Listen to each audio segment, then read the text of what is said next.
This is a good beat. Why aren't you dancing? Dancing is forbidden.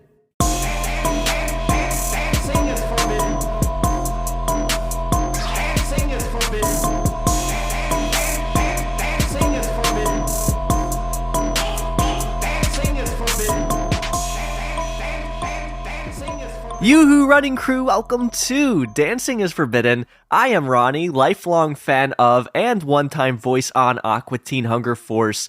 And on this podcast, we are watching through and talking about every Aqua Teen episode, one episode at a time. And the episode we are watching through and talking about this week is Season 4, Episode 10, Bart Oates. You gotta pay the price, man. You gotta go all the way. Listen to what I'm telling you, Carl. Listen to what I'm telling you. Wait, Bart Oates, wait! I got so many more stats I want to throw at you! He's gone. Bart Oates making its Adult Swim debut on December 3rd, 2006. In this episode, a surprise visitor makes Carl reevaluate everything he knows about intellectual property laws. So I'm pretty sure I had seen this one back in the day or at some point in the past, but I absolutely could not remember anything that happened in this one besides the fact that Bart Oates shows up and is somewhat of a ghost to Carl. So when I did watch it back, I was very pleasantly surprised by this one, and Bart Oates being a drastically different episode from the previous episode, Moonawana. And if you listen to the coverage of that episode, I was not a fan of Moonawana, but Bart Oates, it's a bit more my speed. We've got a fun story here, some good moments from all the Aqua Teens. It's a pretty Carl-centric episode, but the other three Aqua Teens do have some notable appearances throughout it. All this to say, Bart Oates, a bit of a sleeper hit for me. One I'm very excited to get into for the podcast today, and also excited to let you know we've got some correspondence from Aqua Teen co-creator Dave Willis, Aqua Teen art director Bob Pettit, and Aqua Teen editor J. Wade Edwards for this one. We're uncovering all sorts of dirt on Bart Oates, but of course, before we can get into all that good stuff, we've got some other stuff to talk about first. First up, our Aqua Teen news this week. Let me tell you, the other day, I'm just minding my own damn business. That's usually what I do these days. I don't mind other people's businesses. Those days are long behind me. So I mind my own business. An email rolls in. Who's it from? It's from Aqua Teen co-creator Matt Malero. Matt, he said I could tell you this. He's working on a little project here. He's working on some shorts. He sent me a screenshot, and I don't think I should tell you anything that I saw in this screenshot, but if you just imagine the things that you know about Matt Malero, the things that he is known for, and you could probably start to formulate in your head what's going on in the screenshot that I got. So, Matt, he's working on this, I think, by himself. I don't think this is a network thing. I think he's just doing this for fun. I want to clarify, it's a live action thing. This isn't like an animated project. I hope we get to see it soon, and I'll try and be able to tell you more in the future. I don't know a whole lot about this, but Matt, he seems to be moving on something. I hope we can see it soon. So that's our Aqua Teen news this week. Next up, we've got a voice message. I want to play it for you. Liv has got something to say. Hello, Ronnie. My name is Liv. My brother and I have been longtime Teens fans since his initial run in 2000. I 10, my brother 14. We fell in love with the show for its hip-hop feel and goofy humor reminiscent of MTV Liquid Television. My brother and I being big underground hip-hop heads and also metal heads, we love the use of pioneer Schoolie D, humor of MC Chris, and shouts to rock metal musicians like Zakk Wylde, Danzig, and Geddy Lee. Unpopular stance, but my brother and I are big Frylock fans. Him being the same man in bizarre situations will never not be funny for us. My brother, who's a rapper, also got Carrie Means on his song, while my brother does a very impressive Meatwad impression. I'll email you the song called Dr. Quinn Meets the Fries, and guess my brother got his rapper name Dr. Quinn from C-Lab. Myself, I'm a visual artist while holding a day job as a butcher. I got all my coworkers saying Arise Chicken before our poultry shipments arrive. Listening to your podcast while opening shop before the break of dawn gets me going before the long workday. Thank you so much and keep up the good work. Liv, thank you so much for this wonderful voice message. So many fun little details here. First of all, I always say it, always a pleasure to know that people are listening to this at work. That's why podcasts mean so much to me, because I would not be able to make it through my work days without them. So thank you for letting me know that. I love that your brother and yourself connected to Aqua Teen because of the musical references throughout, because it's a very similar situation to myself. Now, I didn't know who Schoolie D was outside of Aqua Teen when I was a kid, but certainly, like you mentioned, like Zach Wilde being in the show, Danzig being in an episode, things like this, things from my childhood that I felt like the kids at school didn't know about these music artists, but to see them on Aqua Teen was so cool and definitely facilitated me falling in love with this show the same way it sounds like you and your brother did. So I did hear Liv's brother's song and his album as well. It was very good. I'll put a link to this in the description here because Liv's brother got Carrie Means on one of his tracks doing like an intro skit. So definitely very much worth your time. Link to that in the description. And the last thing I'll say is, God damn it, I love the Arise Chicken reference there. I hate to say it because I worked in a restaurant before and I never even thought to say Arise Chicken when the chicken showed up. We're just operating on two different wavelengths here, living in 3024, not 2024, just some big brain stuff. Thank you so much, Liv, for this wonderful voice message. I really liked hearing it. And can I say, this is probably one of the most professional sounding voice messages I've ever gotten. Liv sent me this entire 1-minute clip. I had to do zero editing to it. And let me tell you, it's a complete opposite story of editing my own voice for this podcast. So if you'd like to send in your own voice message, you can head on to dancingisforbidden.com, check the menu, the header, I don't know what you want to call it. There's a link to it over on the website. Otherwise, you can check the description of this podcast episode if you want to leave your own voice message. So Liv told us about connecting to Aqua Teen back in the 2000s. What do you say we head back to the 2000s as well and see what the heck was going on the week that Bart Oates premiered? Still dancing and waddling its way all the way to the top of the box office this week. It is Happy Feet for our third and final week in a row. Robin Williams, Elijah Wood, Brittany Murphy, they're all there for your viewing pleasure.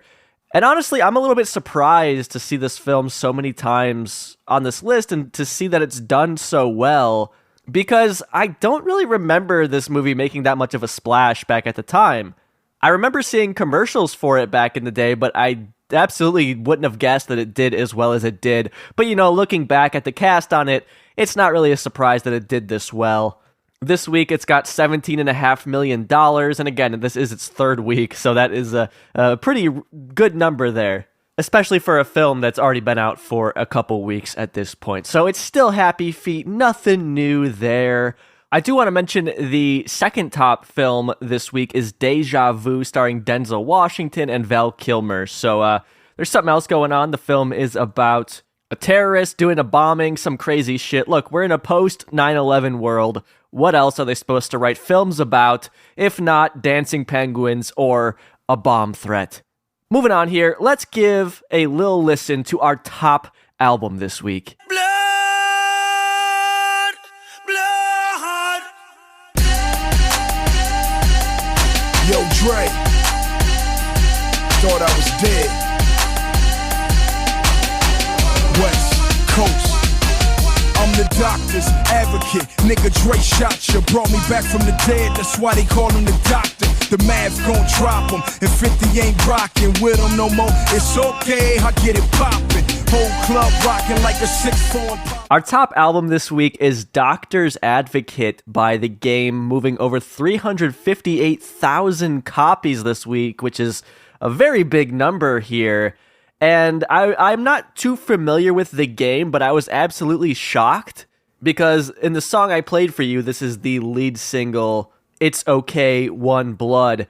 He name drops Dr. Dre 3 times in the first 30 seconds, which I was completely surprised by. And you might be saying, well, Ronnie, Dre produced the track, right? No, he didn't. Dr. Dre had nothing to do with this record, but I guess The Game name drops him on every song on this album except for one.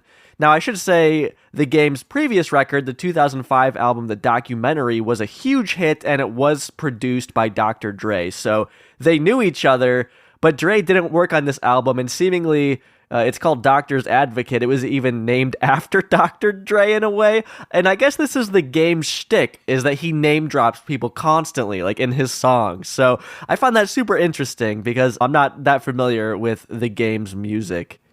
This record actually has a bit of an Aqua Teen connection to it, and that is the song Compton has a writing credit by Schoolie D, who of course does the Aqua Teen theme song. He does his own voice on the show throughout many episodes.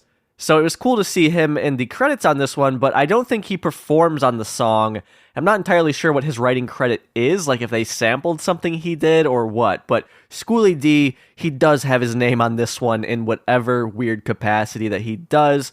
But that's our record, Doctor's Advocate by The Game, not an album I'm familiar with at all. I didn't recognize any of these songs when I heard them, but it was a good listen nonetheless. So let's move on to our top single this week. I see you whining and grinding up on that pole. I know you see me looking at you, and you already know I wanna fuck you. You already know I wanna fuck you.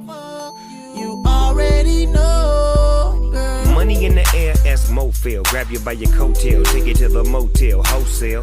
Don't tell, won't tell. Baby say I don't talk, dog. Then she told on me. Oh well, take a picture. All right, our top single this week is "I Wanna Love You" by Akon featuring Snoop Dogg, and this song is something else. I don't know how you seriously sing "I wanna fuck you."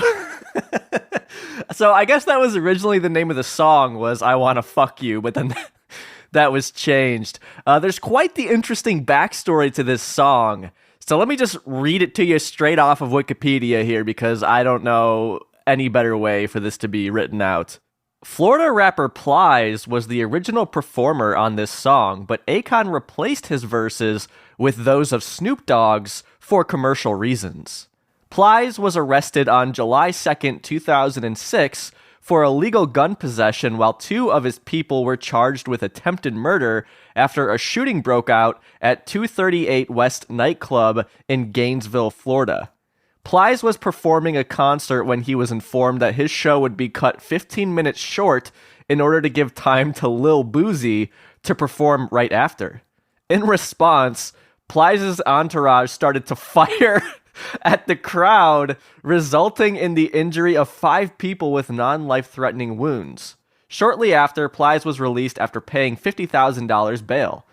So this isn't really a laughing matter, but I don't really understand the jump from, hey man, you gotta finish up 15 minutes early, to, all right guys, start shooting into the crowd who's here to see me. That doesn't make any sense.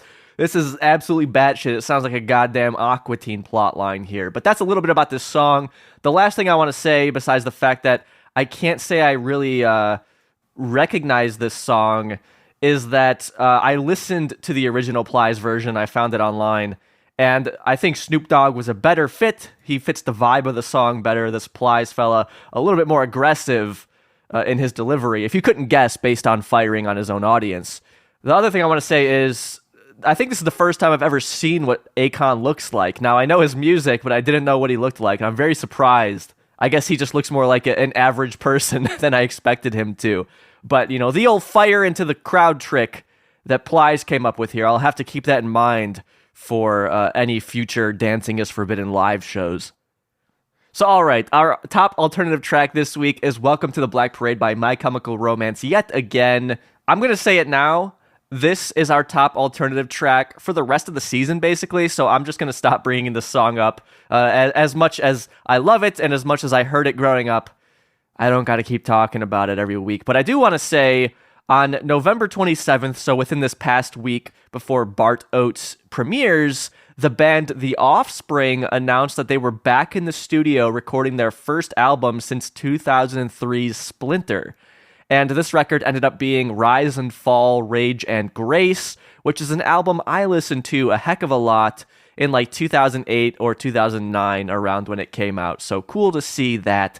So moving on to our video games here. There's one video game we're talking about this week. This game came out November 29th, And this game, it's a little game called Garry's Mod. And kind of a strange name here. Let me explain it to you. If you couldn't guess, it's a mod made by a guy named Garry Newman. Wow! What is it a mod of, you might wonder? It is a mod of Valve's Source engine, which is the engine that games like Half-Life, Counter-Strike, Team Fortress, those games are made on the Source engine, and then old Garry here made a mod basically turning the Source engine into a sandbox that anybody could make game modes in, anybody could import their own assets into, and Garry's mod itself, isn't a game. Think of it like a program that other people, other users, can make games in for other people to play. And there's all sorts of stuff on here. You can make, anything you could almost think of on Garry's mod. But the most popular game mode on here is a mode called Prop Hunt, which was created by a guy who goes under the name AMT. It was popularized right here in Garry's mod, and you may have played Prop Hunt in a lot of other games. And those games include Call of Duty, Fortnite, Genshin Impact, and Overwatch, and those big games are basically taking this game mode and implementing it into their own games. And Prop Hunt, the way it works is it's kind of like hide and seek. You have some players being the hiders, some being the seekers, except the hiders, they take the form of random objects you might find in a map. So maybe a chair or a cup or something along those lines.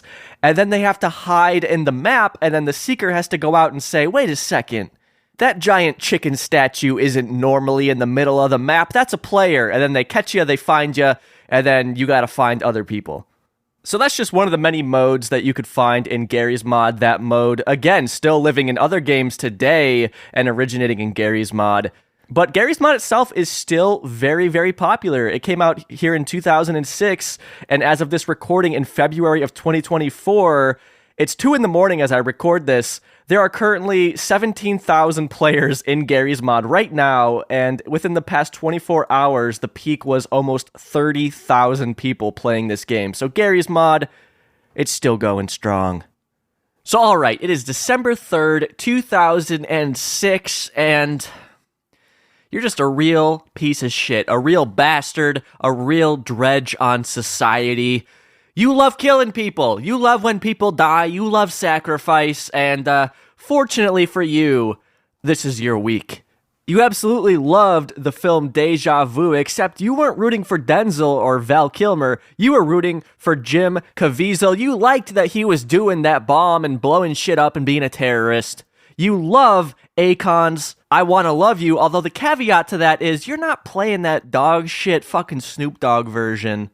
You're rocking the Plies bootleg with that Plies verse on it because you like that he shot up all them people that had no reason to be shot up at. You like that. You think that's cool. Lastly, you're playing Garry's mod. You made your own game mode where you just kill a bunch of people and you're just playing it over and over and over again. You're a sick, twisted son of a bitch. But to your credit, you're about to watch some Adult Swim, so I could connect with you on some sort of level. Let's see what you're seeing this week. We open to this bump. Tonight, 2+ hours of new, some coming soon, some viewer ramblings, our own ramblings, fix, premieres, and ratings. Please keep your hands inside the ride at all times. Enjoy. So that's the bump to open the night here. We have a recording of the commercials from this night, so link to this in the description for this episode if you would like to check that out yourself. Some cool things there. Let's talk about some of them.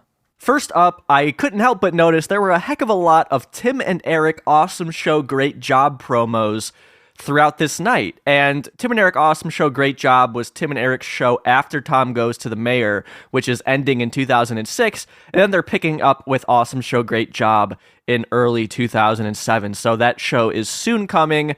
I absolutely love Tim and Eric Awesome Show Great Job, although I did not like it when it was airing. So I'm sure we'll cover one of those episodes eventually on the Patreon, but I did want to shout that out here. It was cool to see some of those promos before the show airs. We also get promos for Saul of the Mole Men, and that show notably has Dana Snyder, Aqua Teen Hunger Force's Master Shake, in it. Otherwise, though, I know I caught Saul of the Mole Men on TV when it was airing, but I can't say I remember any of it. I probably didn't even watch a full episode. But the thing that both of these shows have in common is that they are both live action shows, or at least primarily live action with assistance from animation and CGI and stuff. But yes, they are primarily based in live action, and as you can imagine, a lot of people did not like that at the time. Myself probably included, although years later now, I love a lot of their live action stuff, like all the Tim and Eric stuff most notably. So I kind of turned around on that, and hopefully most people did too. Something else that we saw was some Moonanite billboards that were out to kind of advertise for the upcoming Aqua Teen film, Aqua Teen Hunger Force: movie film for theaters.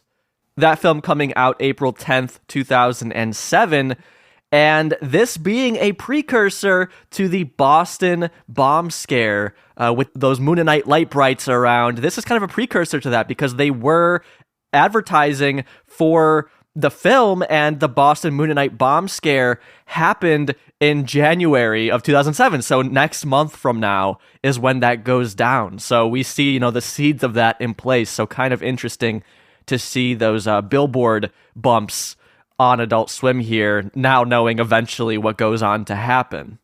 Two quick commercials I saw that I thought were worth mentioning was there is a commercial for the Microsoft Zune.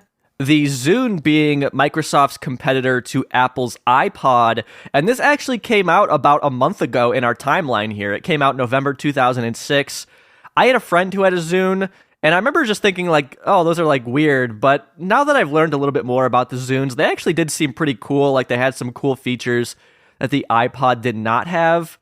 Like I think you could wirelessly like share music with people with the Zune before that was like anything that an iPod could do, but the Zune did not last long. It became discontinued in 2011 due to poor sales. But a little flash in the pan moment here in technology. Actually, I was looking up iPods the other day. I don't remember why, but I was, and I was sad to see iPods officially discontinued as of May 10th, 2022.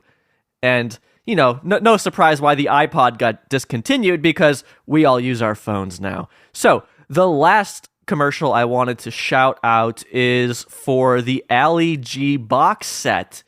And the reason I'm mentioning that is because Ali G was Sacha Baron Cohen's show, and he also plays Borat, and the Borat character, I think, originated from this box set. So, of course, we had been talking about Borat on the podcast over the last few episodes. So it's interesting here to see that Ali G was being, and Sacha Baron Cohen's other stuff, was being promoted here on American television at the time, and I don't remember seeing these commercials, but it's possible that I did. I just don't recall it. So those are some of our commercials. So jumping into our lineup tonight, first up, we have Futurama with Time Keeps on Slippin' at 10 p.m. As usual, not a new episode. This episode of Futurama has, like, the Globetrotters in it, so that's probably where I learned about Globetrotters, maybe from this. And I know we were talking about Globetrotters in a previous deep dive here because they were mentioned in an episode of Aqua Teen. Moving on, at 10:30 p.m., we have Aqua Teen Hunger Force. With this episode we are discussing today, Bart Oates. You can guess, that's a new episode, baby. After that, another Aqua Teen with not a new episode, and that episode is The Dressing. It was 100 years after the tacos were assassinated, and I thought that was illegal. Was it dead or illegal? Oh, is this your story now? This has happened to you and not to me? Well, listen up, everybody. He's about to tell his amazing story. The one that happened to me and not him. This episode having somewhat of a connection to the Bart Oates episode we're discussing today, so keep that in mind there. Moving on, at 11 p.m., we have Family Guy with Prick Up Your Ears. As per usual, this being new for Adult Swim, but it aired on Fox a few months previously. Going on from there, we get 11:30 p.m. Assy McGee with The Flirty Black Man, this being the second episode of Assy McGee, which is now airing in place of Robot Chicken right here on the Sunday night lineup. But Robot Chicken fans, fear not, because Robot Chicken is actually showing twice on Saturdays, so the night before you can get your Robot Chicken fix. 11:45 p.m., we have Metalocalypse with Girlfriend Clock, a new episode. In this episode, we have Laura Silverman as a guest star, And Laura Silverman, the sister of Sarah Silverman, who showed up in the Robo-Sitter episode of Aqua Teen. But Laura Silverman, very accomplished in her own right. She was in a few episodes of Home Movies, but I know her and love her as Laura from Dr. Katz, Professional Therapist. After that, at midnight, we get Squidbillies with Giant Foam Dick Hat Trouble. However, this is not a new episode, which is, breaking the new episode tradition for Squidbillies on these lineups. But next week, it will be a new episode. So it seems like they just had no new episode this week for whatever reason. 12:15 a.m., we get Moral Oral with Elemental Oral, a new episode. 12:30 a.m. gives us Frisky Dingo with new episode Blind Faith. Then our last new episode of the night at 12:45 a.m. is 12-Ounce Mouse with Pre-Reckoning, although this episode was called Untitled in the promos. It seems like they kind of named this one last minute or something like that. Not entirely sure. But then we have some not new episodes here at the end. 1 a.m. with the Venture Bros, Viva Los Muertos, and 1:30 a.m. we get a show we haven't seen in a while here, The Oblongs with Narcoleptic Scotty. If you're over on the Patreon, that's the episode that my wife Hannah and I talked through. A fun one, a sweet one, a sleep-themed episode to end your night and lull you off to dreamland. Before we leave here, there is an Aqua Teen-themed bump that I would like to read to you. There's been a split in the Aqua Teen fan community. Some love Season 5 and some hate it. We saw us more hate over there in Season 1 and Season 4. We're always looking for hate. This is what your hating gets you. And then from there, I believe it goes into the Bart Oates episode, so that would precede Bart Oates. Real quick, before I address the meat and potatoes of this bump here, I need to explain the season convention, because it's always a headache when talking about Aqua Teen seasons, because conventionally seasons refer to the year that something was made, right? Well, if you did that with Aqua Teen, for example, Season 1 would only be the first, 5 episodes. And likewise, the 2005 season is just 3 episodes, with Dirtfoot, Boost Mobile, and deleted scenes. So to make things simpler, they combine the 2001 and 2002 season into Season 1. The 2003 season is considered Season 2. 2004 season is considered Season 3. And then the 2005 and 6 season, which is the one we're discussing now, is considered Season 4 now, because it just makes more sense to combine these episodes than to count, for example, again, the 2005 quote season as 3 episodes. It's just dumb to differentiate that. So really what this bump is saying is that there's a lot of hate regarding the newest season, the one we are discussing now, and we've been really going through that on those Toon Zone forum threads, where a lot of them are very divisive because Matt and Dave are doing a lot of different things with some of these episodes, and I'm not going to get into that because that's what we've been discussing in these deep dives. But essentially this bump is saying people are complaining about these new episodes. Well, guess what? Here's another new episode. With that having been said, what do you say we jump in and discuss us some Bart Oates? Let's do it. Check it out. Check it out, y'all. Check it out. Check it out. Did you know when you make unauthorized podcast shirts, you're taking food directly out of podcasters' mouths? All right, nobody's doing that. But look, Dancing is Forbidden is an independent show. I'm one lil old person who relies on the Moonmasters over at patreon.com/dancingisforbidden to support this show so that I can keep doing it. Because believe it or not, I like talking about my favorite show of all time. I think it's pretty dang fun. And you know who else thinks it's pretty dang fun? And I swear to God, I did not plan this way. This is beautiful the way this has worked out. Signing up back in August, we had New York Nats #1 signing on at the Duffel Bag of Cash tier. Let me tell you, New York Nats #1. In case you don't know, that is a reference to this episode specifically, so I'm just so goddamn giddy to see how this lined up. New York Nats #1 has got a great profile picture of Carl with some what look like little fox ears on or something. I don't know. It's beautiful. I love it. I laughed so freaking hard when I saw that they signed up to the Patreon.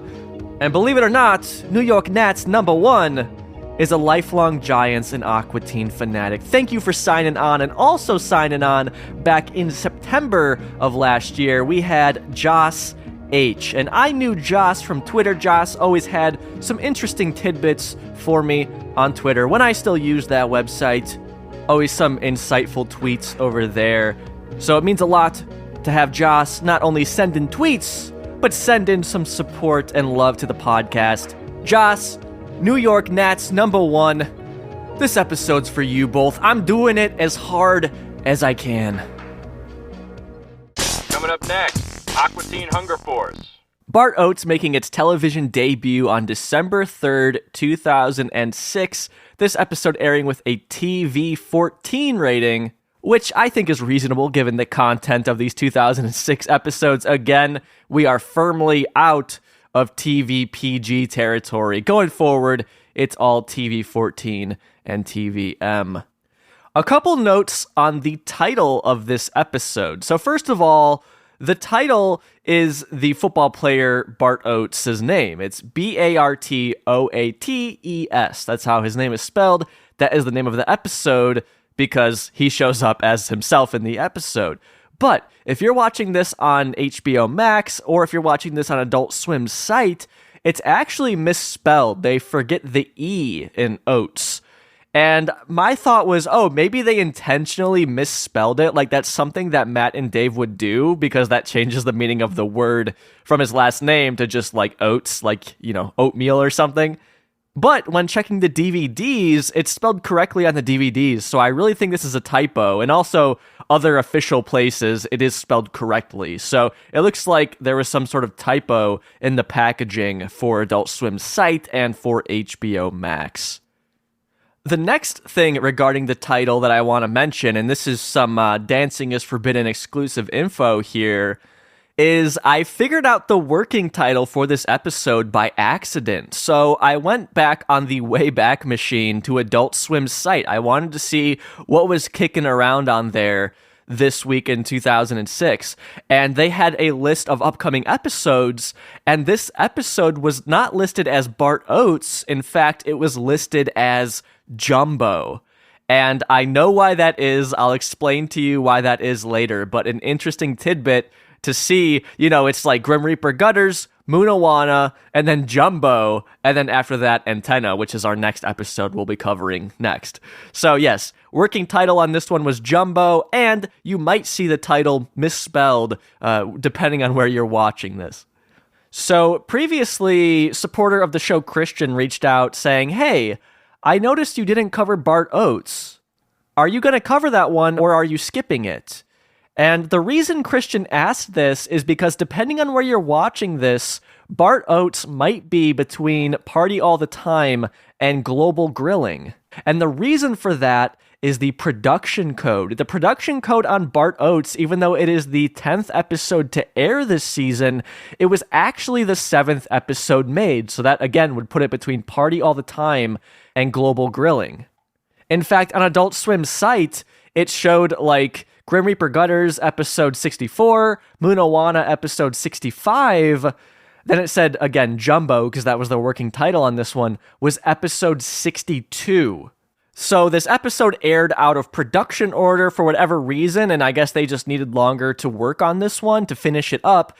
And that, again, is suggested by the fact that Adult Swim's site showed its working title as opposed to its official title over there. So if you're watching the show and Bart Oates is like earlier in the season, that is why, because the production order has this episode sooner, but it didn't air until, it was the 10th episode, basically. So to jump into our cast and crew on this episode, first of all, we have our three regulars, Dave Willis, Dana Snyder, Carrie Means, the main characters of the show. They're all here. Joining them, we have Aqua Teen co-creator Matt Malero. Matt does the tree wizard homeless man that we first saw in Season 2, Episode 14's Spirit Journey Formation Anniversary, as well as in Season 3, Episode 4's Gee Whiz. So he's showing up here. Matt also does the voice of an alarm system that we'll hear towards the end of the episode. Needless to say, on this one, we have Bart Oates playing himself, who is a pivotal part of this episode. We have Our friend, Aqua teen editor-producer J. Wade Edwards playing a member of the band Chicago, and also playing a member of the band Chicago is William Snyder, FAIA. And I'll tell you more about him when we get to that. Another Dancing is Forbidden exclusive. So on the editing here, on the ones and twos, we have Ned Hastings editing this one with editing assistance from Lear Bunda. So that's all the background information on this one. Let's jump in and see what we got. We open in, it's nighttime, and we see Frylock taking some well-deserved beauty sleep here, snoozing the night away, until he is disturbed by a phone call, and their phone conveniently placed for the plotline's sake, right on his nightstand here, which normally it's not there, normally it's in the living room, but whatever.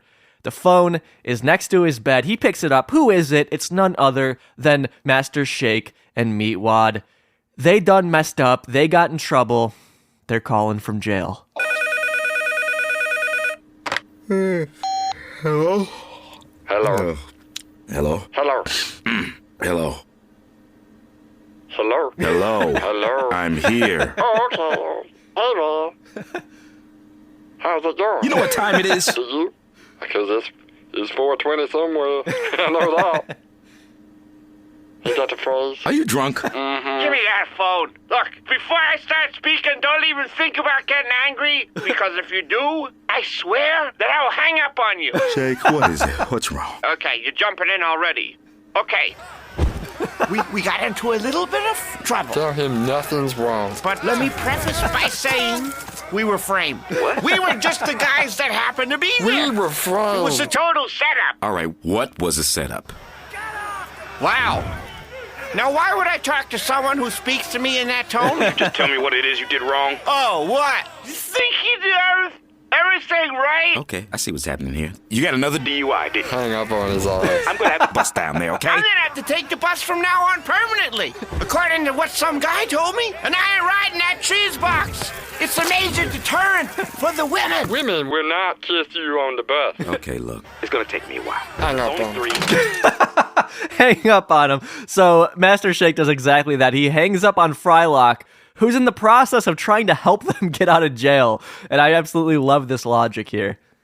So we learn that Meatwad and Shake, they're drunk. Seemingly Shake was driving under the influence. Now, we never see Shake driving in the show, at least up until this point. Although I do think of Season 2, Episode 12's Total Recall when we see him driving some sort of machinery.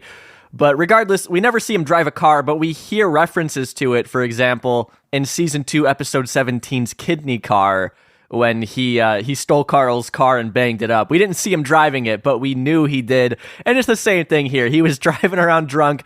They got arrested. They're in jail. Master Shake saying how he doesn't want to ride the bus because that will deter women. They won't want to kiss you when you're on the bus. It's interesting that that's where his mind goes, considering a woman has never kissed him, even when he hasn't ridden the bus. But we could see where his priorities are nonetheless. And I'm pretty sure I've heard some stories about things that go down on buses that kind of disprove what Shake is saying here. To the visuals, the jail, the walls are painted green. It's like two tones of a darker green on the bottom, a lighter green on the top. This is a painted brick wall. Shake and Meatwad are here on a payphone. We don't see a police officer standing by them. They're just kind of there making their call. We then get a wide shot where we see a prison cell with a bunch of people in it, and we see what looks like a middle-aged woman getting stabbed to death in the stomach. That's just kind of going on. Also, visually, we have a bunch of toilet paper rolls being thrown around, and they're lit on fire. That fire, I don't even have to tell you that it is our classic Space Ghost Coast to Coast Hanson Flame.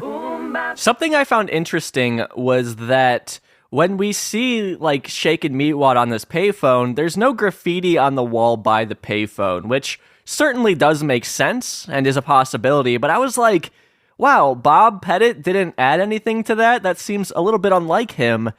And sure enough, I reached out to Bob, and he sent over his original version of this background, which was littered with graffiti all over the wall.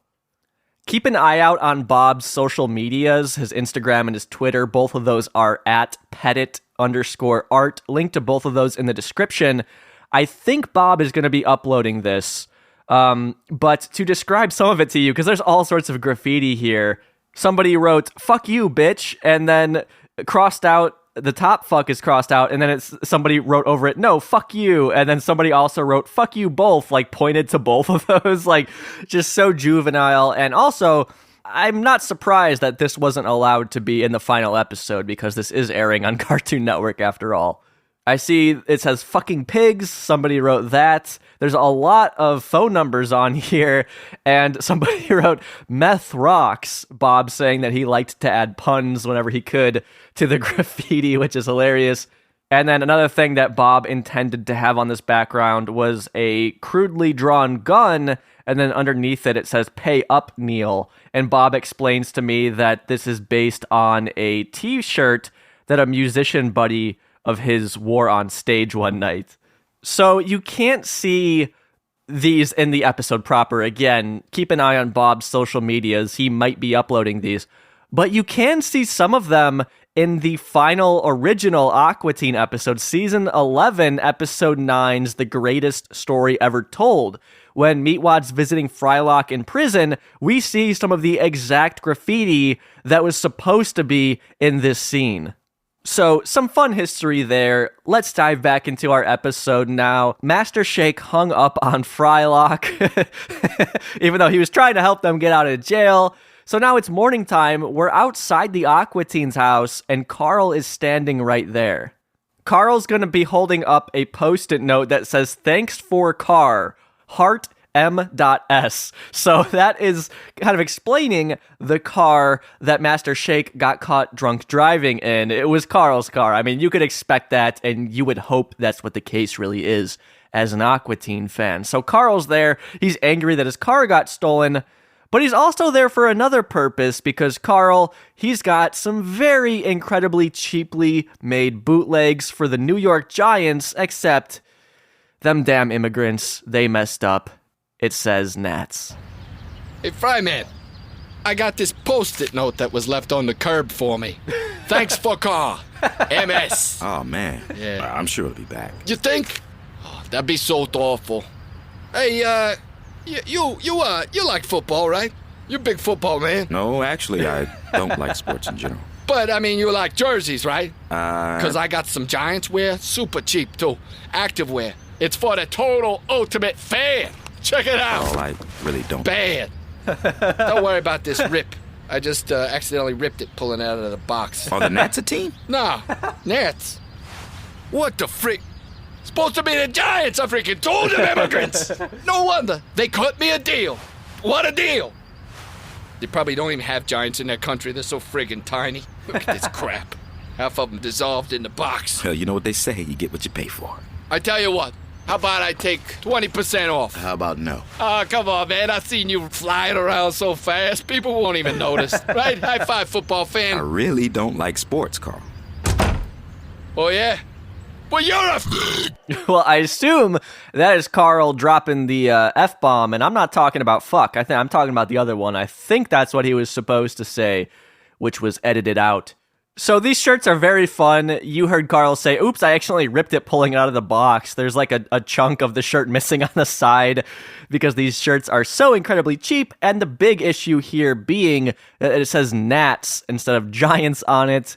The number on these shirts is 76. Looking it up in 2006 when the episode came out, player Chris Snee was number 76 on the Giants. Chris spent his entire 10-year career as a player in the NFL on the Giants from 2004 until 2013. Now, I did some Googling to see if there was some previous famous player who was number 76, and I assumed they would retire numbers if that was the case. So I don't know what else this is referencing. I actually just reached out to Bob asking about the significance of this number, so if he gets back to me, I'll either say it later in the episode or I'll just throw a correction on the end. So, Carl trying to sell these shirts to Frylock. In true Aqua Teen fashion, when we get the establishing shot of Carl standing in the driveway, there's nothing else in the driveway with him, but as soon as he mentions these shirts, we see a pile of boxes just miraculously appear once the camera pulls back out, which is very funny. And despite that error, we do have some continuity here within Aqua Teen, and that is the fact that Frylock is not a sports fan. I actually recently just rewatched the Super Bowl episode of Aqua Teen, which is Season 2, Episode 3, and in that one, if you'll recall, Meatwad, he's trying to pit everyone against each other to buy him things so that he'll take them to the Super Bowl. Frylock there says that he's not really a sports fan. He doesn't really care about going to the Super Bowl, and that is the same case here. So I like that continuity with Frylock. Actually, the reason I was rewatching Super Bowl, this is a bit of a tangent here, but I went over with my wife to hang out with some of our friends, and they hadn't seen the episode of Aqua Teen that I was in yet. So we watched that episode, and our friend Carissa, she grew up watching Aqua Teen, so she was familiar with it. She even had an Aqua Teen shirt growing up, so she was the real deal. But her husband, Johan, he had never seen Aqua Teen before, so I went on to show him some more episodes, one of them being Super Bowl, and he loved it. He was cracking up. I think we have a new Aqua Teen fan on our hands. And that actually does tie into a joke later in this episode. So, moving on here, Carl, no dice, trying to sell these bootleg shirts to Frylock. From there, we're going to cut back to the prison scene here. So this is kind of cool. We almost have like a B-plot in this episode of Master Shake and Meatwad in prison. This episode already doing a lot, something that we haven't gotten from an Aqua Teen episode, it feels like, in a little while. Most Aqua Teen episodes don't have a B story because that's kind of reserved for 22-minute shows or longer shows. Aqua Teen is so short, there's usually no time, but this episode, like I said at the beginning, there's really cool story elements, and we do have an A plot with Carl, and then a B plot here with Master Shake and Meatwad. We'll see Meatwad and Shake, they are in the jail cell now, and they're talking to somebody. It's a familiar face.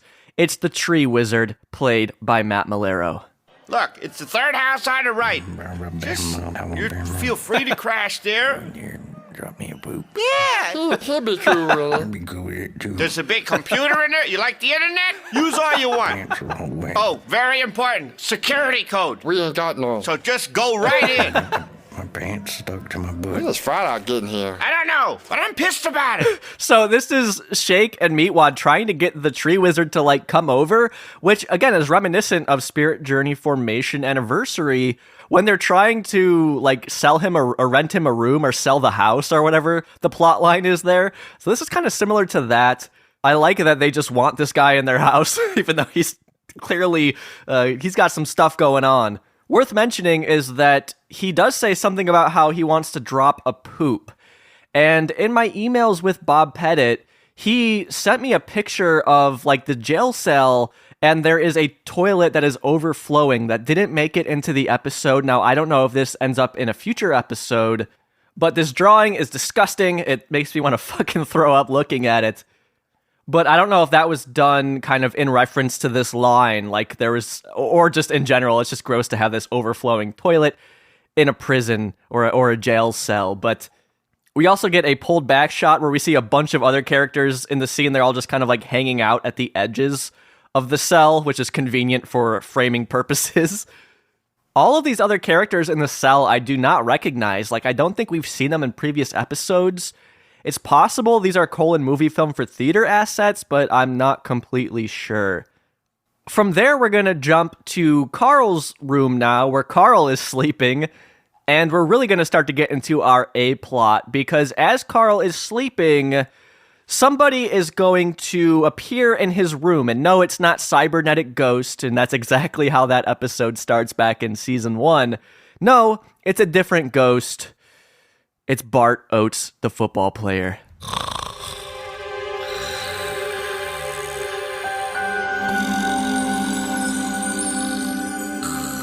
Get up, Carl. What? You're Bart Oates, the center for the Super Bowl Giants, 87 and 91. The G-Men, yeah! Take the TV. Take whatever you need to get by. What are you talking about? I don't need your money, Carl. Let me tell you. January 27th, 1991. Best friggin' day of my life. Norwood missing wide, friggin' tuna coaching on the sideline. You like hiking the ball. You know, did you come here to kill me? No, Carl. Oh, that's so great. The Nats? What is this, Carl? Oh, that? It's just it's a tribute to your majesty. Carl, by doing this, you're taking food out of NFL players' mouths. I'm so sorry, Bart. But, dude, I followed your whole Pro Bowl season in 90. You had a sack prevented index. It's like 0.9. It's ridiculous. Your blocking ratio is 4-1. You were playing out of your mind that season. And then 1994, you friggin' signed with the Niners. You broke my friggin' heart, Bart.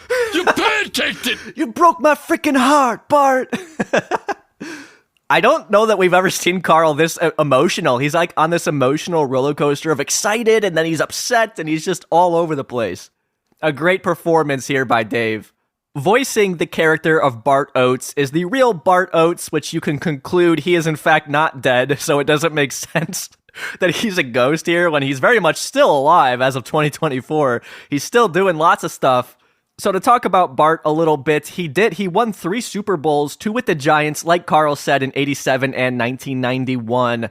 And then he left the Giants for the 49ers, and he also won a Super Bowl with them in 1995. So Bart's career spanned about 11 years, and these days he serves as a bishop of the Morristown First Ward of the Church of Jesus Christ of Latter-day Saints. And also, while during the off seasons of playing football, he studied and graduated with a law degree. So he also works as a lawyer, I believe, these days. So I think Bart Oates, maybe he should be visiting Meatwad and Shake in jail and trying to get them out. Not visiting Carl here, but that's all right.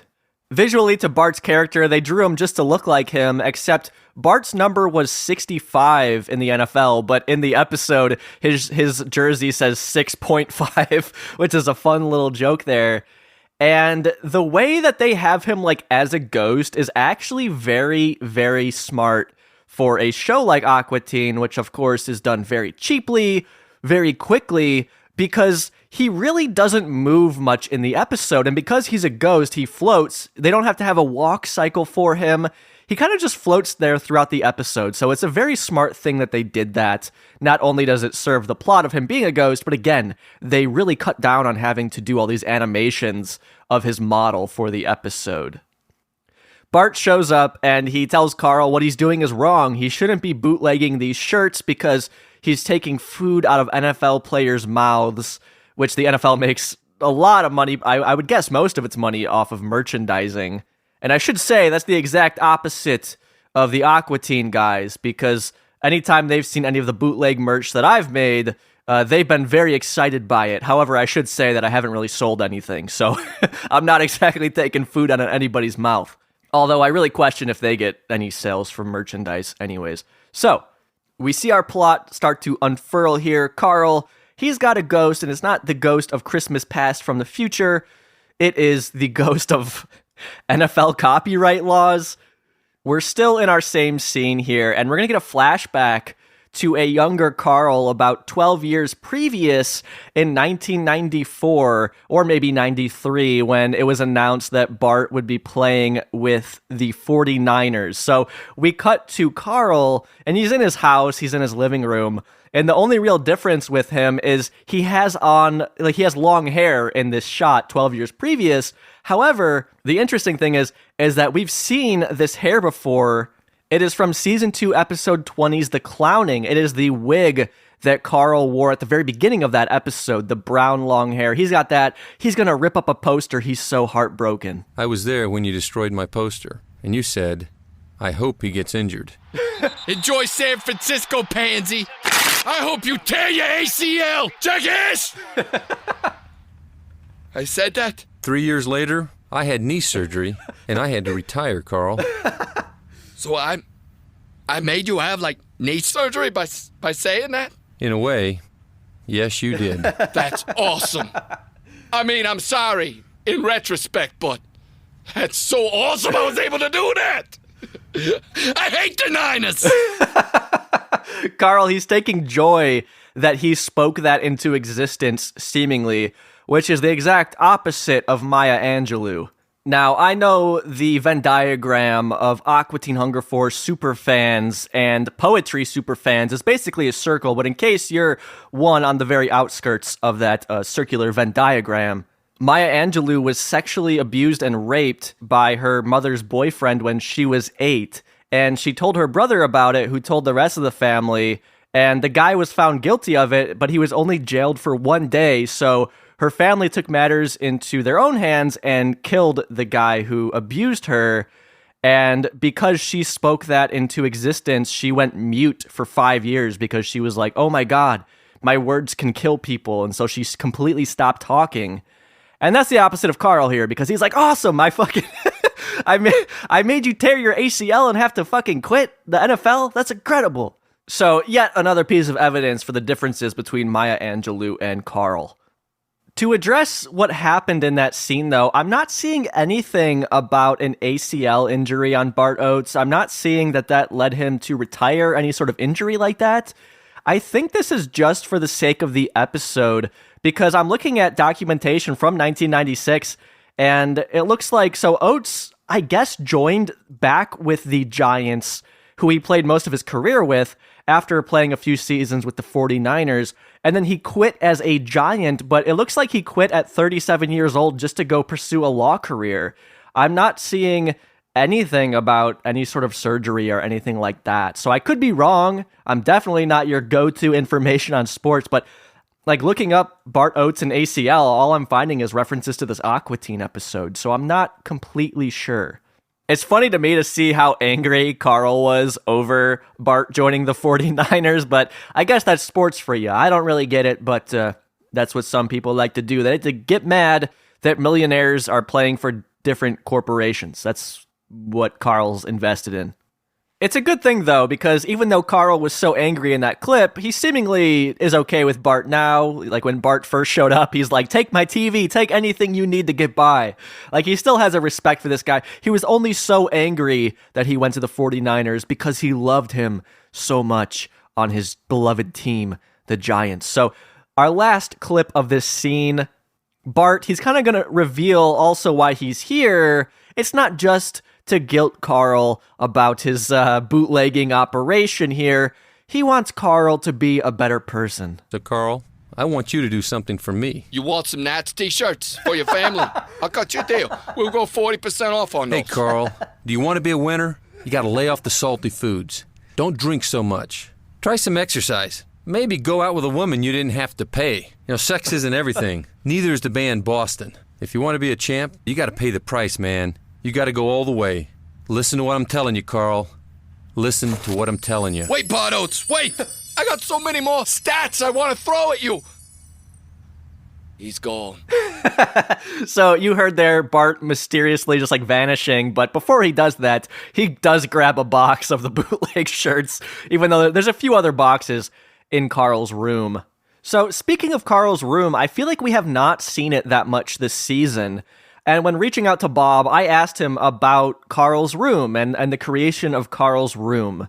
So let me read you what Bob had to say. Bob says, regarding Carl's room, those landscape-themed wallpaper murals had been big decor in the late 80s amongst some in the middle class. And gold-tone metal-trimmed furniture was like the cheap stuff I'd see at flea markets. So cheap and cheesy, it makes one uncomfortable to gaze upon it. The paper towels and lotion, well, girlfriends were few and far between for Carl. And we've all had that pitcher, etc., filled with coins. There's a pink banana hammock hanging out of the dresser drawer, and a similar black one on the floor. All of this, the tanning bed and the animalistic poster, pretty much captures him. Dave suggested the animalistic and the Mike Piazza poster. I thought this is something Carl might have gotten signed by his fave star at a porn convention. Candy, something. I can't make it out. So there's a little bit by Bob Pettit on working on Carl's bedroom here. I told Bob how much I really love Carl's bedroom. The imagery, especially like his mural of like the palm trees, just really stands out to me and brings me back to my childhood when I see it. I feel like Carl's room is really just a super iconic image. Of course, I'm biased in saying that, but the image within Aqua Teen definitely has its own unique vibe. It's a good contrast, particularly to the Aqua Teen's house, which is all wood paneling, and a lot of the backgrounds in Aqua Teen, at least up until this point, are kind of more muted tones, so Carl's very vibrant and colorful room is pretty nice.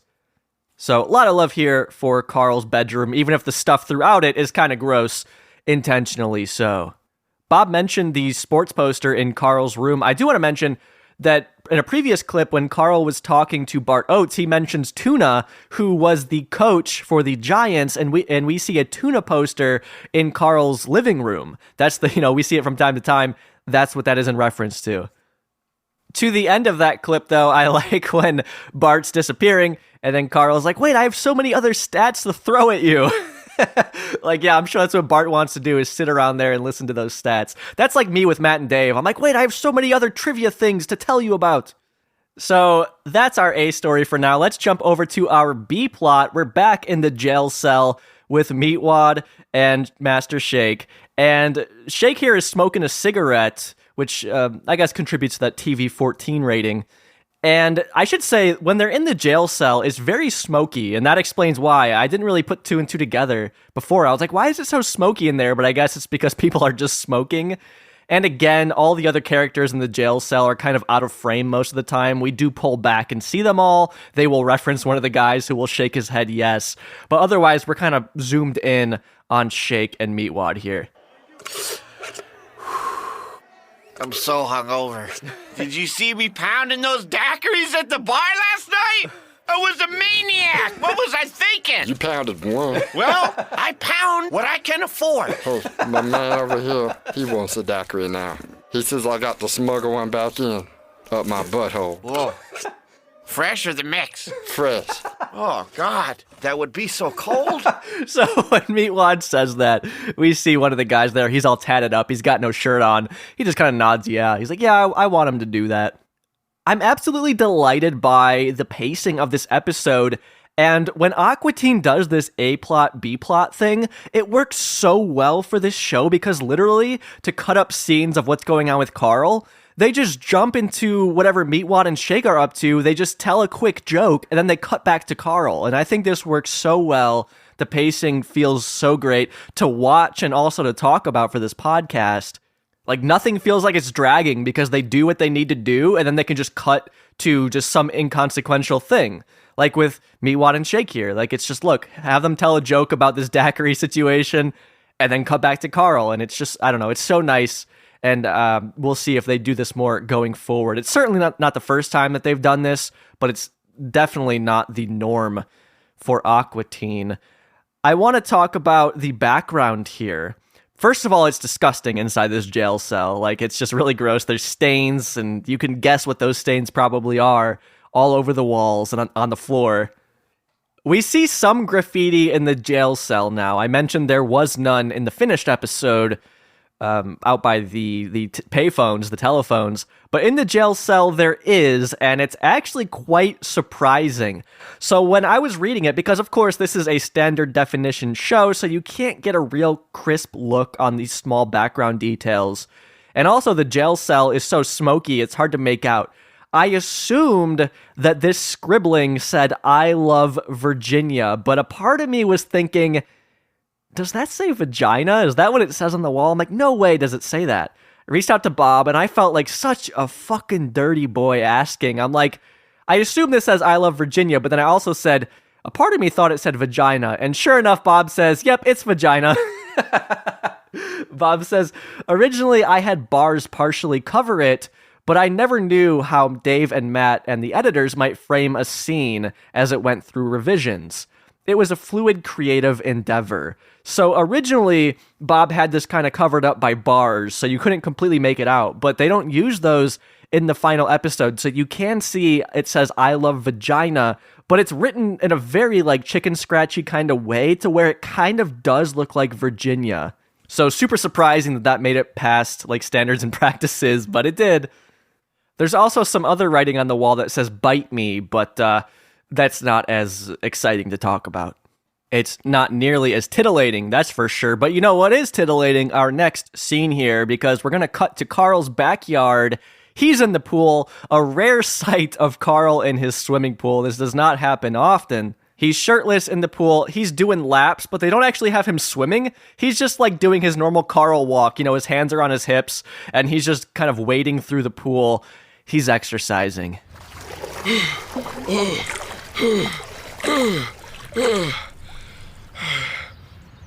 One. All right, take a break. Whoa, you just burned 1/3 of a gram of fat, man. That's good, right? Yeah, that's good. Not good enough. You need to do more laps. And try not touching the bottom of the pool so much. How did you know? Carl, I know everything. Yeah, so Carl's working out. Bart Oates is assisting him here. Funny joke of Carl doing one lap, I guess. Again, he's just standing there. He's not actually swimming. And then he pops open a beer, as you could hear. This beer being a Red Spud beer can. And we first saw a sign for Red Spud back in Season 2, Episode 10's Super Trivia. But I think this is the first time we are seeing an actual Red Spud can. And I've spoken about Red Spud beer back in Season 4, Episode 1's Dirtfoot on the podcast, so I'm not going to get into it here. Bob told us about it over on that episode, so I'm not going to harp on it here other than the fact that I think this is the first time we see a proper Red Spud beer can, and that will kind of continue going forward with the show. So I'm glad that I rewatched Get Lit Upon a Sit Upon, which is Season 12, Episode 4, recently, because there's a very similar joke in that episode to this joke here, where in Get Lit Upon a Sit Upon, Frylock, he gets an exercise bike, and then Shake is jealous, so he gets a treadmill, and in the episode, Shake goes on the treadmill for like a second or whatever. He's not on there for long at all. And then after working out for hardly any time, he plops down in the green chair to eat some ice cream because he has to, rebuild his, he has to get some protein in. And that's a similar joke here to Carl, doing one lap in the pool and then instantly cracking open a beer can. So some fun joke structures used in both episodes, decades apart. Something worth mentioning to this background is that occasionally, I feel like this season, we've been seeing a background of Carl's backyard where on the Aqua Teen's house, it says "Get Out" or something like that written on the side of their house, but we don't see that here. We saw it in Global Grilling this season, but then, it's not here now, so I don't really understand what the differences between those backgrounds are and why they would use one background over another, one of them having that "Get Out" written and the other not. In this case, it doesn't say that. And most of the time, we see the one that does not say "Get Out." So something I'll have to keep my eye out for going forward. But back to our scene. Carl, he's trying to exercise. He's not doing a very good job, but at least he's trying. Frylock, he's going to come up with a peace offering. Hey, Carl. What's up? Oh, crap. Hide. Hide? From what? From, Just play it off as a joke. From, black people been running around here. That's not really a joke, Carl. Come on, man, I'm trying. Okay, Carl, look. I felt really bad about your car, so I brought you some fresh parsley and oregano from my herb garden. Oh, great. Weeds. This will help me get to the strip club. So, Carl, he is not thrilled by this offering of parsley and oregano. Pretty nice of Frylock, I guess, but I can't imagine Carl does a whole lot of cooking where he actually needs herbs for that, so maybe not the most useful thing. I enjoy Carl's shitty attempt at covering why he said "oh crap" when Frylock came up, and I love Bart pointing out, that's not really a joke, Carl. We're establishing here that Frylock can't see or hear Bart Oates, who, again, is a ghost in the episode, but he's very much still alive, so a very funny, absurd kind of take on things. This episode kind of playing with the trope of being visited by a ghost, similar to It's a Wonderful Life in 1946, or the A Christmas Carol novella from 1843, where, a ghost shows up and, kind of betters your life and shows you how things should be. I love that they're playing with this trope here, and that's something they do a lot this season, is play with tropes, but this one is done very well. It's not so in your face that, we're playing with a trope. It feels very much like a natural Aqua Teen episode, so much so that I wouldn't even classify it as something like Boost Mobile, which is this is us selling out, that's our trope this episode. Or Grim Reaper Gutter's this is our flashback trope episode. This episode still feels very natural, where you might not even recognize what they're playing around with. And in fact, I don't even know if they were consciously trying to reference these other things and if they were just genuinely using this trope. We're still in the same scene, and Carl's going to inquire about his car. He's going to get some bad news about it, and he's going to freak the fuck out. He's going to grab Frylock and then push him down into the pool, trying to drown Frylock over this, who had nothing to do with his car disappearing, but luckily, thank God for Bart Oates stepping in and saving Frylock's life here. Where's my freaking car? Well, it's kind of been impounded. What? You tell me right now, Fryman, where my freaking car is. I'm gonna rip that paper box head of yours in half. Whoa. Easy, Carl. You don't want a penalty for roughing the neighbor. And that's 15 yards. That hurts the team. Whoa, hey, Carl. It's okay. I'm not mad. Okay? So, where's my effing car, please, sir? Carl's trying to walk it back.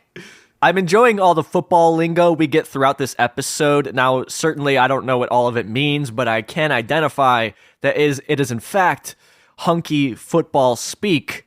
And I love that Bart Oates is doing this and saying this stuff to try to communicate certain things with Carl and put it into the perspective of football. And Carl kind of did the same previously in the episode. So at the beginning of this deep dive section here, I told you that this episode was initially, the working title on it was Jumbo. And let me explain why. So this is in an email with Dave Willis, and I asked him kind of how this episode came together, because it's very specifically written about Bart Oates. So I was wondering what the process of getting him was like, what it was like working with Bart. And Dave had this to say about how this episode came together.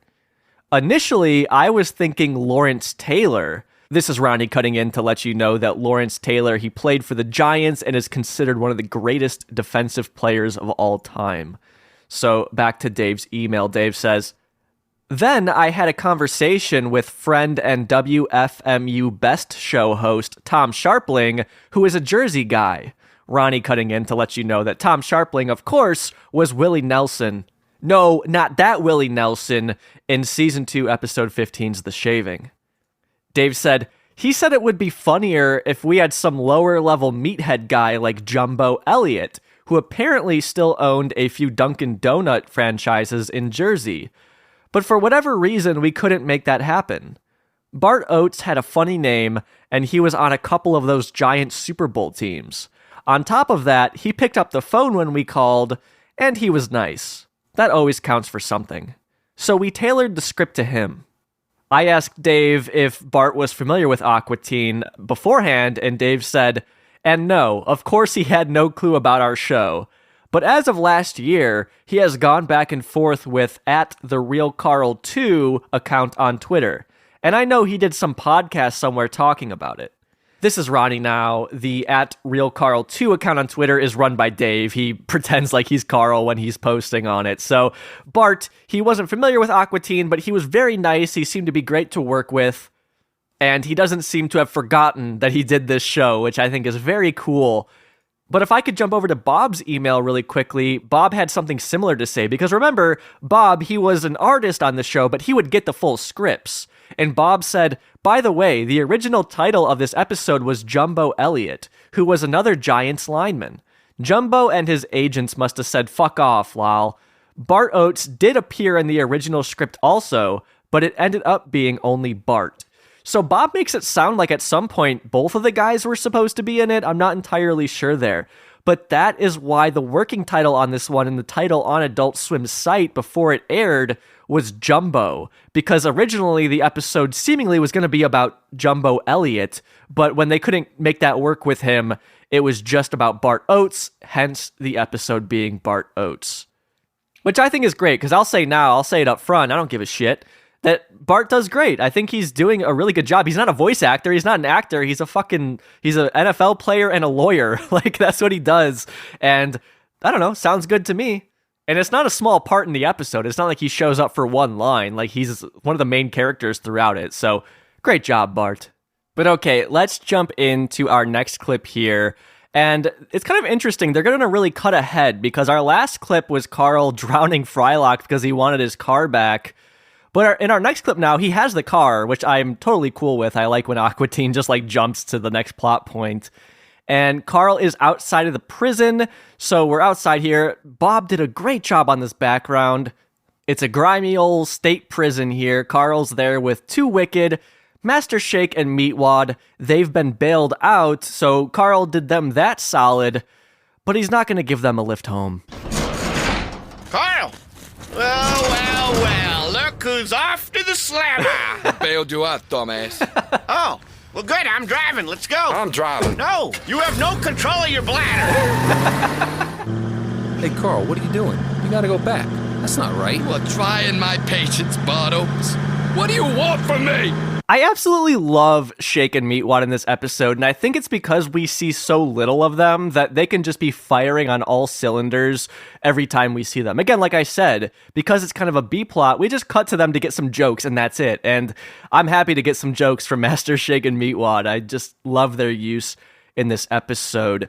You hear Carl drive away. This is significant. This is the first time in the show that we see Carl driving to Wicked. You know, the show's been on the air for like 5 years at this point, and finally we see Carl drive his car.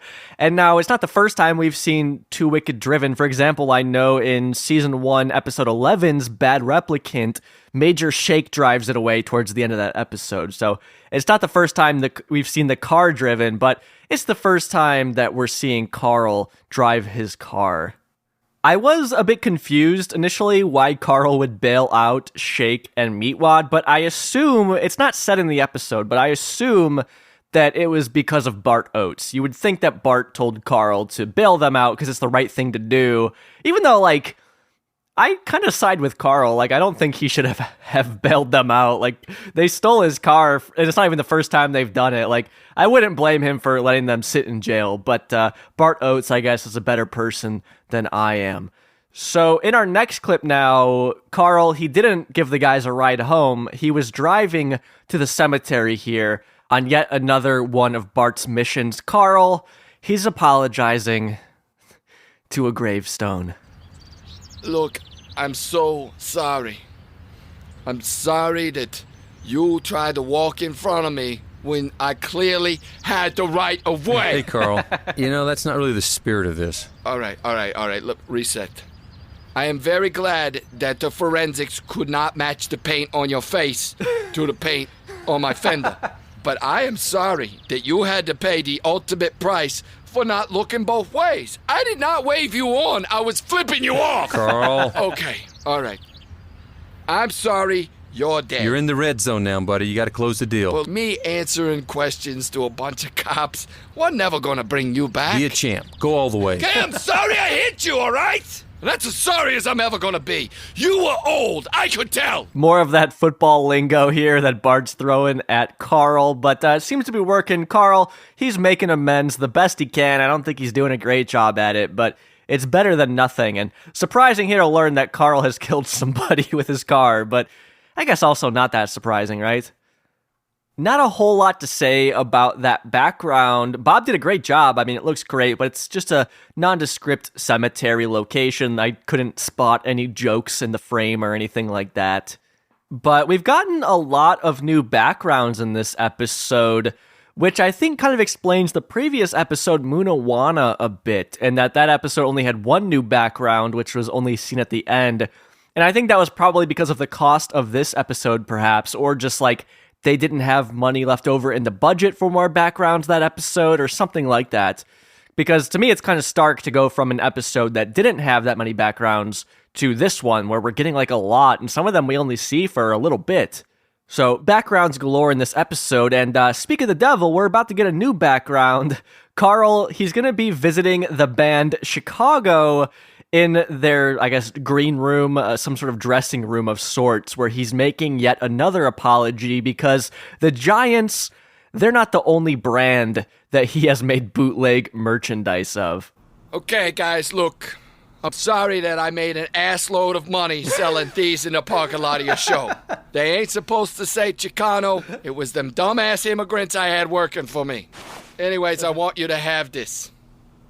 20% off on these. Hey, Carl, you're offsides, buddy. All right, look, here's the money I made on it.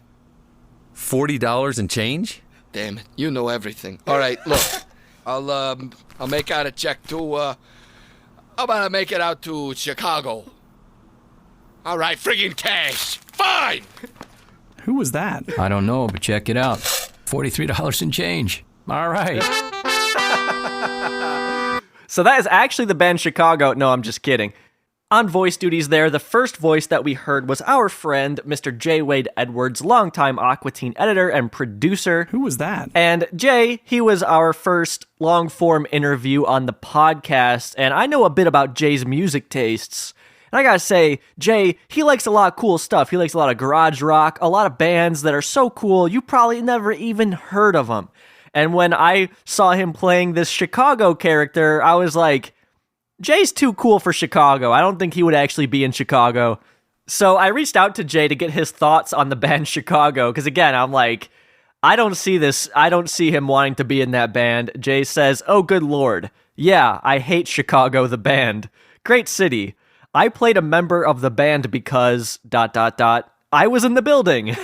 So that's what Jay had to say. He's not a fan of their music, but he was in the building. They needed a voice for this episode. And that's how it works in Aqua Teen sometimes.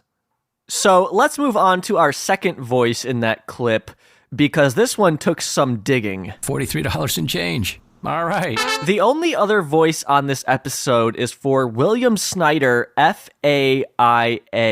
I went to William's IMDb page, and all I saw there was this credit on this episode. Like, all right, that's interesting. But what was also interesting was the FAIA after his name in the credits. I'm like, what does that mean? I don't know what that is. I doubt it's his last name, so I looked it up.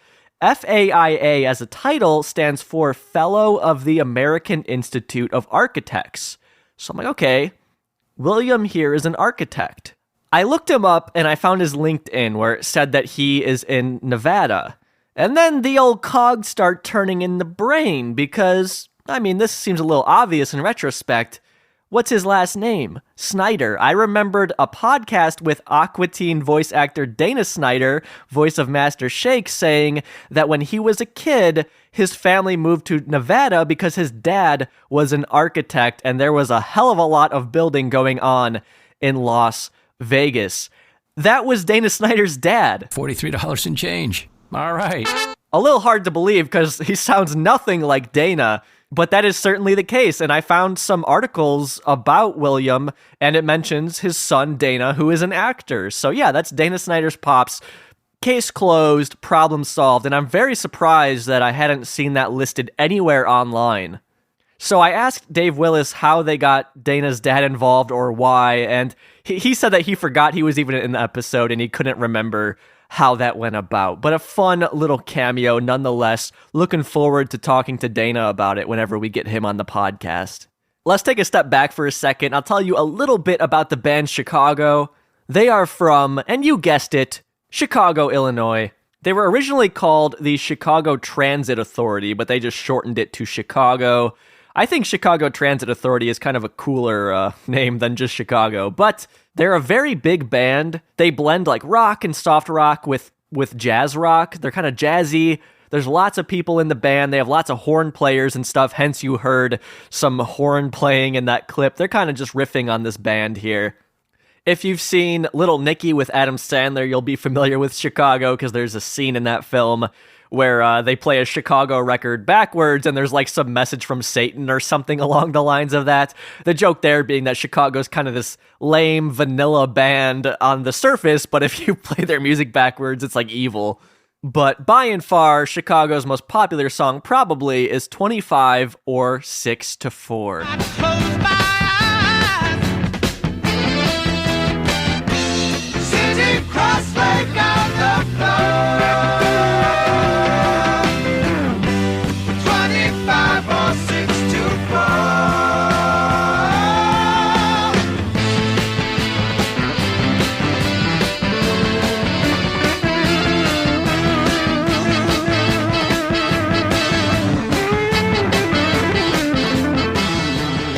I'm not gonna lie, that song's pretty undeniably good, but as a whole, Chicago, an easy band to dunk on. But like I said in Munawana about Styx, they're from Chicago, Illinois. I gotta support the people from the same state as me because that's just how tribalism works. What else am I supposed to do? Pretty cool, though, to get two back-to-back shout-outs here on Aqua Teen from Chicago-based bands. So let's move on to this background here because it's a pretty simple background. It's just like a big room, but there is some graffiti here that I found interesting, and thanks to help from our friend Bob Pettit, was able to learn a bit more about. So in the scene, we see a chair with some graffiti behind it, and I asked Bob, I'm like, what is this? All I could really make out was what looked like a date, what looked like 4/7/2007. And there's a word above it, but I couldn't make that out. But luckily, Bob sent me a picture of just that section without the chair, and Bob explained the word is Paladins. And Paladins was Bob's favorite Americana/rockabilly band at that time. Yeah, you smoke cigarettes and you run around all night. When you get up in the morning, you really are an ugly sight.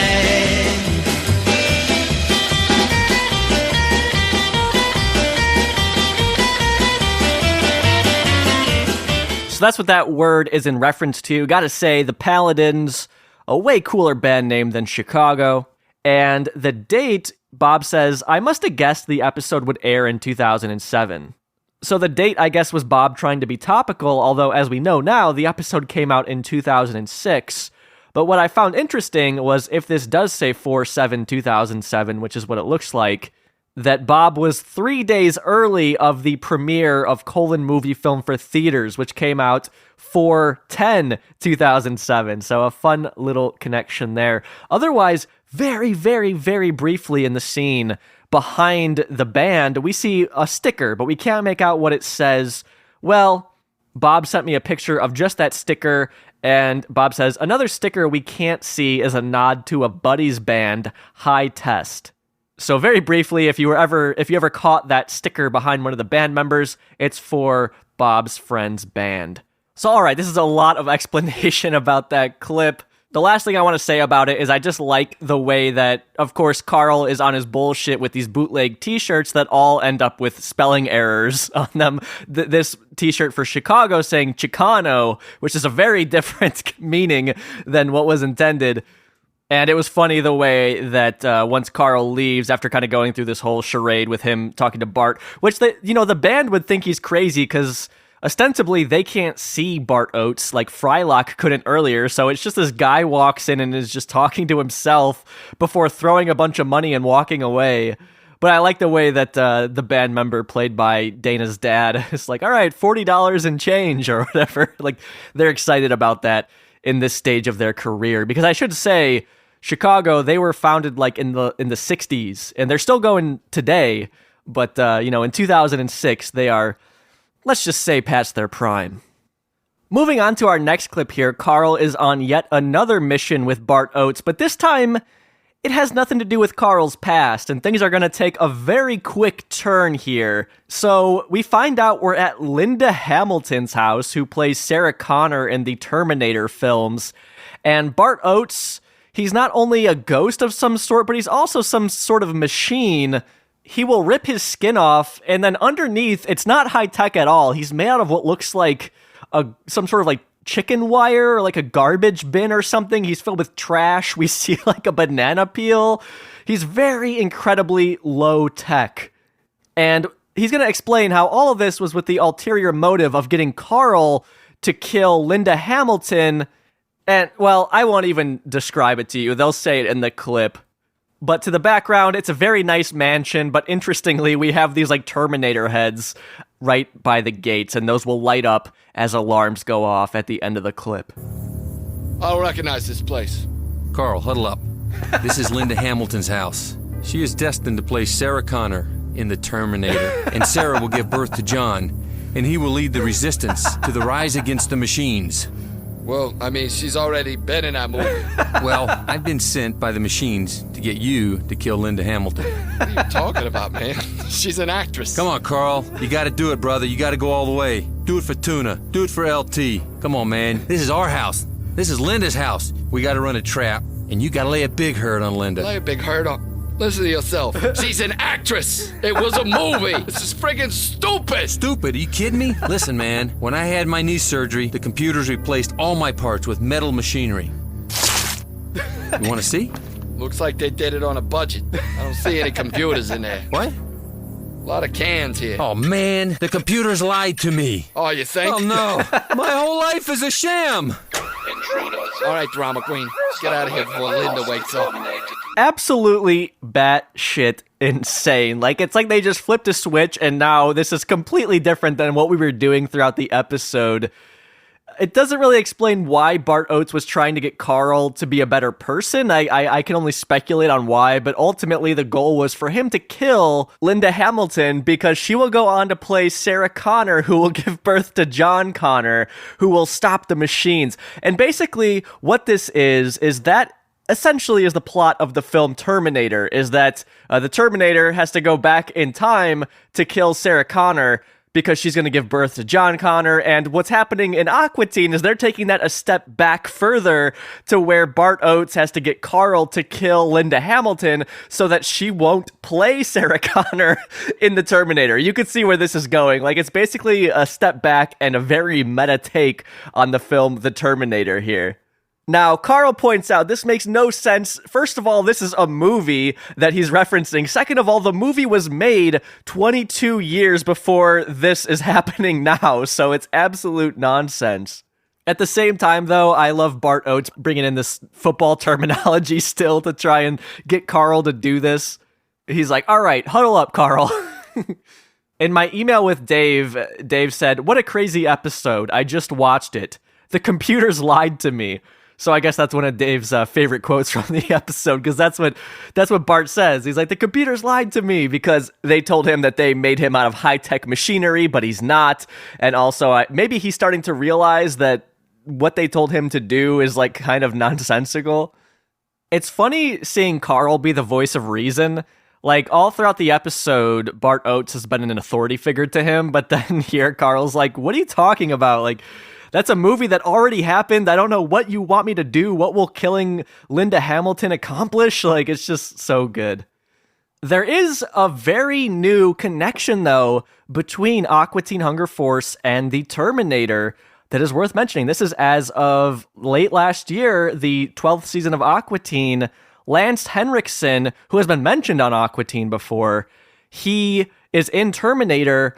Well, in Season 12, Episode 5's Anubis, he plays Vanessa, Meatwad's doll. So there is a shared cast member between the Terminator and Aqua Teen Hunger Force as of 2023. Pretty cool.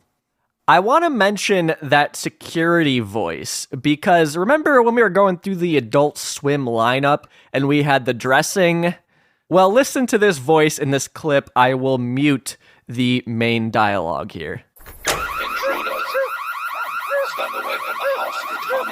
Sounds a lot to me like Matt Malero going through the cybernetic ghost / Turkatron voice modulation. I believe he's saying, intruders, stand away from the house or get terminated. And then he kind of says it in an Arnold Schwarzenegger accent.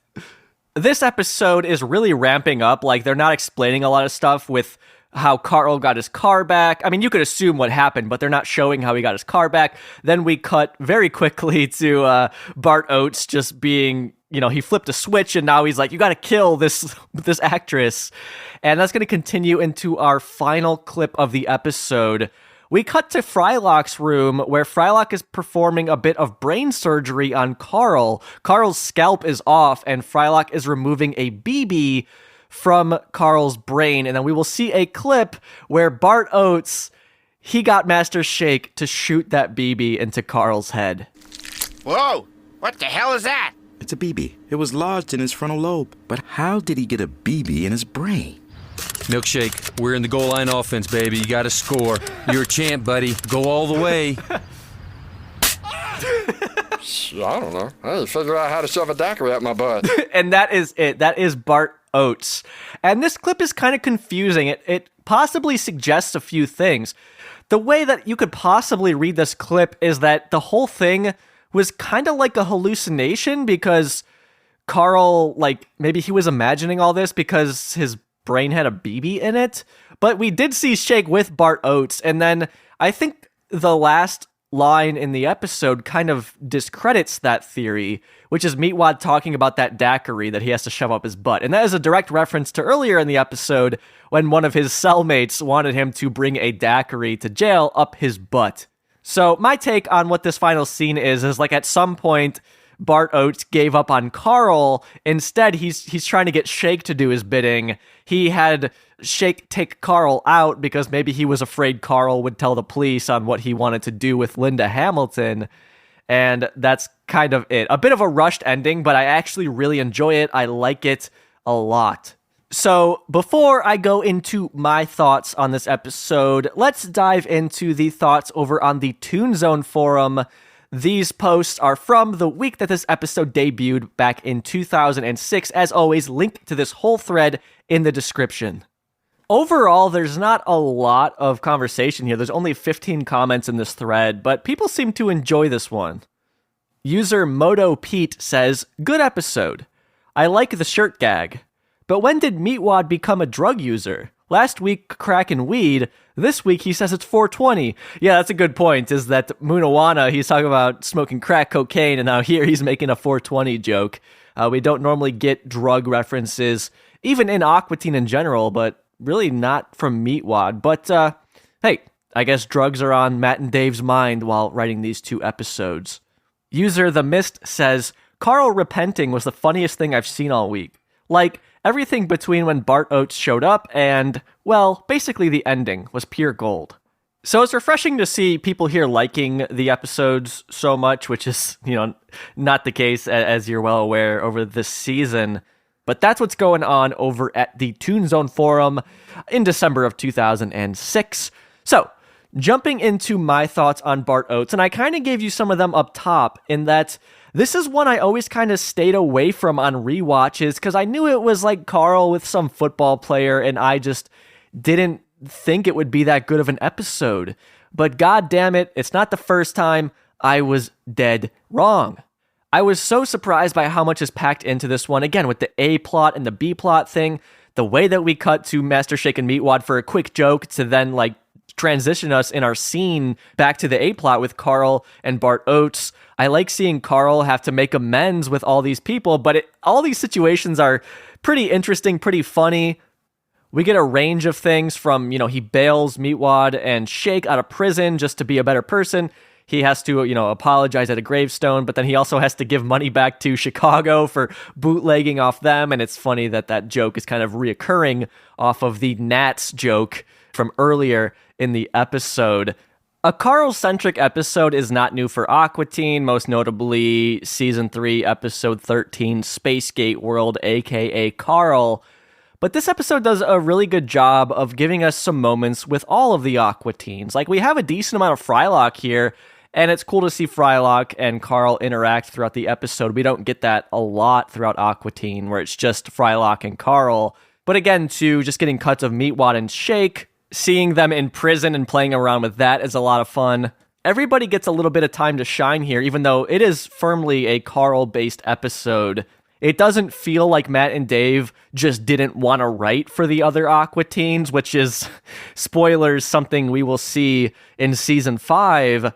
It seems like, they wanted to use everybody, but Carl just got a bit more attention because of the way that the plot line is set up with Bart Oates. Speaking of Bart, I already said I think he did a great job in this episode as somebody who is not an actor.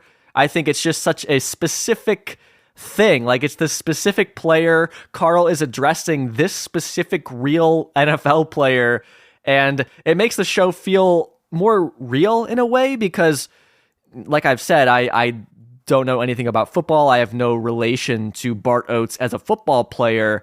But if you are a football head, and certainly one that was around in the 80s and 90s, that could be really insanely cool to see a football player that show up in this episode, and they're referencing kind of things that happened in his Super Bowl wins and things of that nature. So I like that real world connection here, but then also in true Aqua Teen fashion, they flip the switch towards the end and it just goes off the rails where he's somewhat of a machine. Carl needs to kill an actress to stop a film that already happened, and just absolute nonsense. So they're doing a lot here. I genuinely was surprised by how great this episode is. So I think I gotta give this one 4.5 ass-smuggled daiquiris out of 5. A very high score for an episode I previously didn't give a shit about. But that's just one of the cool things about doing this podcast and spending so much time with these episodes is growing an appreciation for things that were easy to look over in the past. Real quick, I want to shout out, I love that they included the tree wizard, the homeless guy that Matt Malero plays, because I love Spirit Journey Formation Anniversary, so it's cool to see them just bring a little character back like that, just for a moment. They don't dwell on him. They just bring him back for a little bit in a fun way. So lots to love about Bart Oates. Let me know what you think about it. You could head on over to the Instagram. You can find the podcast at Aqua Teen Pod. Link in the description. You could send me an email, whatever. I'd love to know your thoughts on this one. I hope you enjoyed spending time with this episode as much as I did. Thank you to Bob Pettit for all his help on this one. Again, keep an eye out on his socials because Bob's always up to stuff. He's always posting Aqua Teen concept art, and he may have some merch on the way, so keep an eye out on Bob's Instagram and Twitter. Links to those in the description. Thank you to Dave Willis for helping out here and Mr. J. Wade Edwards as well. I want to huddle up with New York Nats #1 and Joss H. for supporting the podcast. Again, this show is completely independent. Every single patron goes a very long way in allowing me to continue to do this. So if you find value in this podcast, any contribution helps. That is patreon.com/dancingisforbidden. And I got to give some shout outs to our Hall of Famers here. You know, our Highlander, Nick. There can be only one!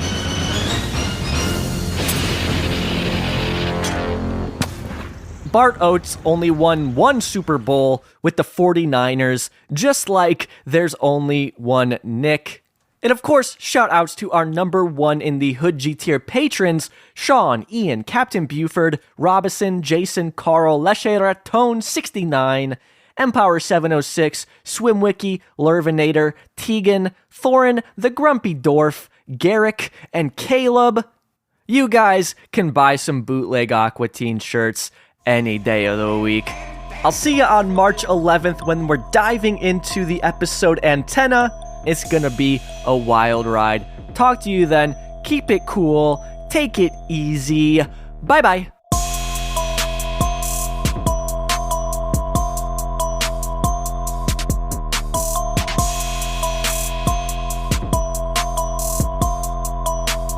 Dancing is forbidden. All right, I'm coming in afterwards for the real ones, those still sticking around. I forgot to say something that I wanted to say. So there's that scene earlier in the episode where we get a flashback of Carl in like 90 whatever when he has long hair. And it's, of course, like the wig from The Clowning. But it's funny because there is an episode similar to this one, and I've already mentioned it, Cybernetic Ghost of Christmas Past from the Future, where Carl, again, gets woken up by some sort of ghost robotic creature, the same thing as Bart Oates, it turns out, and he gets a blast to his past, like we get a flashback of sorts. And in that episode, Carl, he's only 8 years old, if you'll remember, like, it's him and his dad, and in that scene, MC Chris plays Carl, and Carl, as an 8-year-old, is balding already. Like, he has the same exact hairstyle. So it's funny to see Carl bald in that scene, in that episode when we get the flashback. But here, we get a flashback and he has hair. And there's really no continuity on this because I'm thinking again to Season 3, Episode 13, Spacegate World, where we see Carl in his yearbook, he has hair again. It's possible that in the flashback in this episode, as well as the Spacegate World high school photo, maybe he's wearing a wig in both. Maybe he did go bald at 8 and he has to wear a wig. I don't know. Lots of possibilities. But all we know now is Carl, he's balding now and he's accepted it. Maybe there's a lesson there to learn. I don't know. In retrospect, we probably shouldn't take life lessons from Carl. But also, to this episode's credit, it is somewhat similar to Cybernetic Ghost of Christmas Past from the Future, but completely different. So I think it's cool the way that they were able to implement like a similar plot point, but then execute it in a completely different way. Mad props to Matt and Dave on that. I think it's cool. Okay, talk to you later.